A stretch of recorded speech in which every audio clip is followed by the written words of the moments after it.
Medication and therapy should not be your first solution. Supporting your child by moving the big rocks will make all the difference. Listen in to find out why. A diagnosis can help, but without setting a strong foundation, maybe you're looking at failure. Welcome to the I Am Education podcast, where we explore transformative ideas for parents, educators, and anyone passionate about shaping the future of learning and humanity. Join us as we dive into the latest insights, practical tools, and inspiring conversations that empower both children and adults to thrive. Let's unlock the potential of education together. I am education for the love of learning.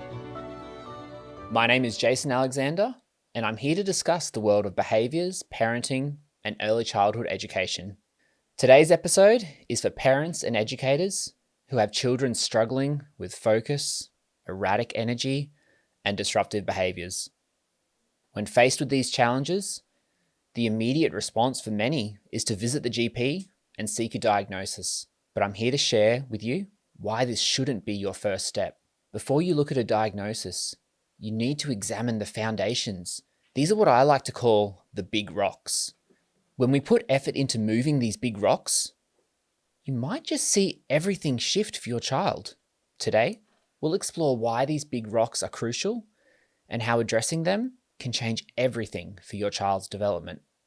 Let me share a story with you about a little boy. Let's call him George.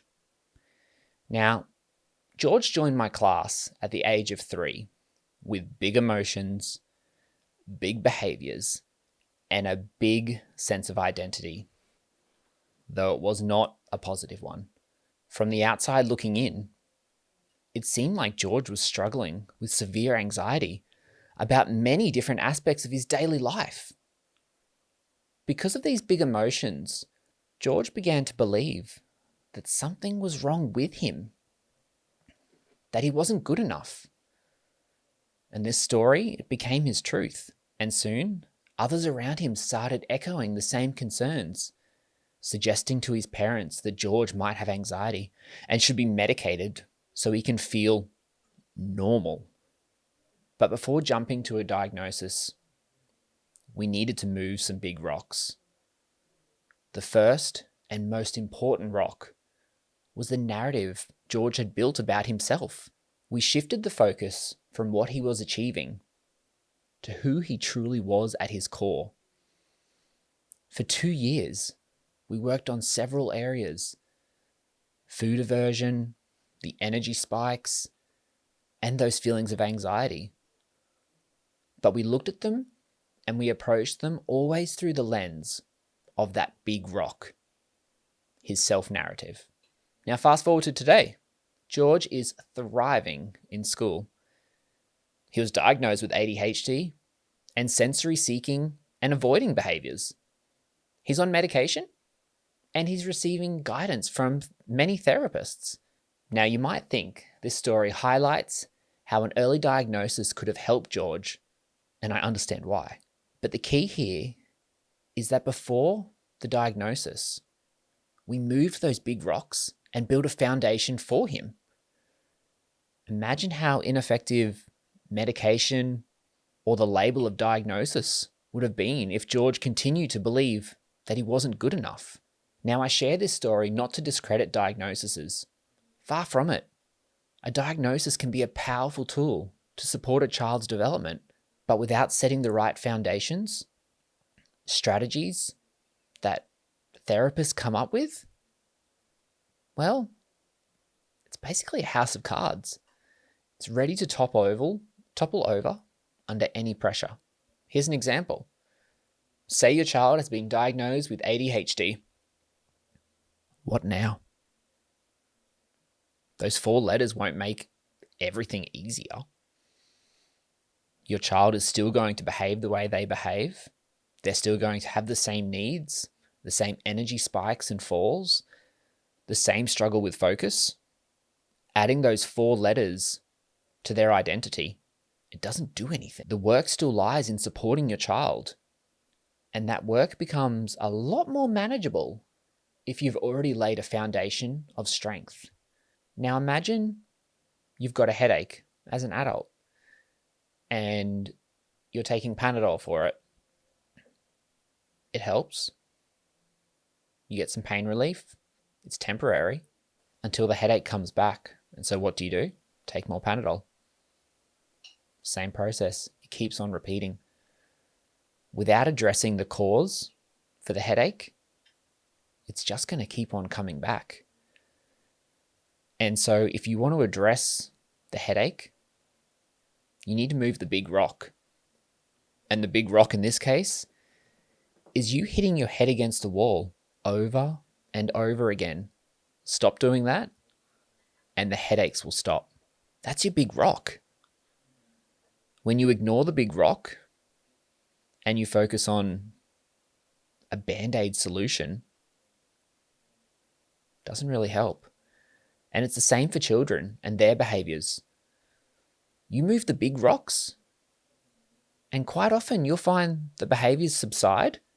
This will help you avoid the risk of misdiagnosing, or it'll stop a child being labelled with a particular acronym of letters: ASD, ADHD, OCD, anxiety. It's not quite an acronym, but you get the point. So, I'm talking about big rocks. What are they? It's not as simple as going out into the garden and just finding a big rock and moving it. I've done it. My child is fixed. No. Big rocks fall into two categories: environmental and physical. For George, the biggest rock that he had to work with, it wasn't physical. Yes, he had food aversion. Yes, he had the energy spikes. It's all physical aspects. But it all stemmed from his sense of self. And ultimately, that comes from the environment. His biggest rock was environmental. The space he was in, the people who occupied that space, made him feel inadequate, made him feel like he wasn't enough. And before we did anything else, we had to shift that narrative. Now, here are some examples of big rocks. Some environmental big rocks. Routines. We love routines when they go to plan. And adults love them, but children love them even more. Create consistency in your child's day. Routines bring security, structure, and it helps children feel grounded. Boundaries. Boundaries. They help us to guide a child when used appropriately, and they help us to manage a child when used inappropriately. But if you set loving and consistent boundaries, children will feel safe, because consistency equals safety. And then connection. Quality time beats quantity of time. Build deeper connections by spending present intentional time with your child. Take the moment to get to know who they are for who they are. So there's 3 environmental big rocks. There's a host of different ones that you could be addressing with your child. And then we've got physical big rocks. Pretty self-explanatory. Sleep. It's not about the quality. It's not about the quantity. It's about the quality and the quantity. Create a sleep routine that supports deep restorative sleep. And food. Hands up if you have a picky eater. Now, your picky eater, are they getting enough nutrients that they need? Are their meals balanced? Is there a sensory need that they're expressing? Crunchy food, mushy food, all these things. Like we said before, consistency is safety. Try eating 100 blueberries and see if you get more than 5 that taste the same. There's a reason why children don't trust some foods. They're not consistent, which means for a child, they're not safe. And physical activity. As adults, we need space to move. The impact that has on our chemical levels is astonishing. So why wouldn't it be the same for a child? And it's even more important for them because they're learning how their body moves. So give your child space to explore what their body can do. Let them run, let them jump, let them lift heavy things. You don't always need to say, be careful about lifting that. And physical activity is not just about burning energy. It's about getting them to build confidence in who they are. And it actually allows them to process emotions as well. Before seeking a diagnosis or considering medication, maximize these big rocks to support your child's success. Here's how you can do it. Routines. Establish consistency in key parts of the day. Create predictability so that your child knows what to expect. If they can predict what's going to happen, then to begin with, they're going to start doing it, and you're going to have less of that power battle between adult and child. And also, I'll keep on repeating it, consistency equals safety. Now look at the boundaries you are setting in place. Design boundaries that come from a place of love and remain consistent. Consistency creates a sense of safety and trust. You'll find a lot of children that are experiencing behaviors that may or may not relate to a diagnosis is they're in this fight and flight mode all the time. They don't trust the world. Things don't stay consistent for them, so they worry. And that worry can come out in behaviors as they try to control things. It can come out in feelings of anxiety as they're questioning every little aspect that could be happening. Consistency equals safety. Connection. So focus on building deep, meaningful relationships. I've mentioned it before in a previous episode. Dinosaur protocol. Find out your child's favorite dinosaur and have conversations with them about it. Show them that you know them more than just what their name is. And connection moments don't need to take a long time. Even short moments of true connection will make sure your child feels seen, loved, understood, and valued. Sleep. It's pretty obvious, isn't it? Children need quality sleep. So go back to setting those bedtime routines. And these routines aren't just to support children falling asleep. It's to help them stay asleep and get high quality rest that allows them to prepare for the next day. Back to food. Look at what they're getting when they eat. Are they getting the nutrients they need to function at their best? And physical activity. Encourage active outdoor play. Support emotional regulation through their play. And also physical development.